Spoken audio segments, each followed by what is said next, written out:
Good morning from Mount Stewart, up top this beautiful sweet chestnut that came down in a storm almost a year ago now. So we're up on Clark's Hill, which is lakes just over here, and Gardens team are going to be working their way through Clark's Hill here to part of the Gardens restoration project and to expand the collection area into, oh geez, there we go, almost fell over, into the back of the estate. Part of our working with climate change, obviously the lower sections of the gardens are becoming increasingly saline and waterlogged, so we need somewhere for our collection to kind of move to, and it'll move inland a bit. Anyway, so this chap here, absolute brute. This is one of the original plantings for this area here. So we haven't done a ring count on it yet, of course, but it's, I would estimate, somewhere around the 250, possibly towards 280 mark.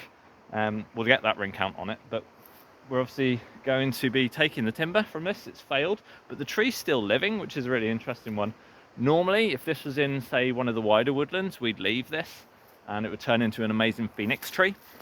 But it's up here in sort of one of the semi-formal areas, so we're going to remove it.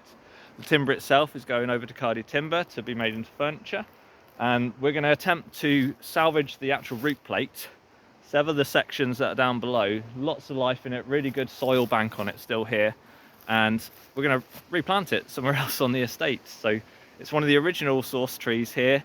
It will turn into an amazing coppice, hopefully. Sweet chestnut coppices very well. It's one of those species that's particularly viable for just replanting storm failures. It layers itself into the ground quite well when it does touch ground. So fingers crossed this old boy here will live on, and we'll keep you posted on that. So it's definitely going to be a bit of a two-parter one. We're going to get as far as doing the severing today. The extraction will probably have to be another day. Basically, we've need some larger kit to pull this section out. We've only got our small digger over there. But we'll make it another Mount Stewart moment to put the root plate somewhere else on the estate, and it'll be really interesting to see what happens with it. But it's worth trying. And anyway, I hope you're all having a great week, and we'll see you next week.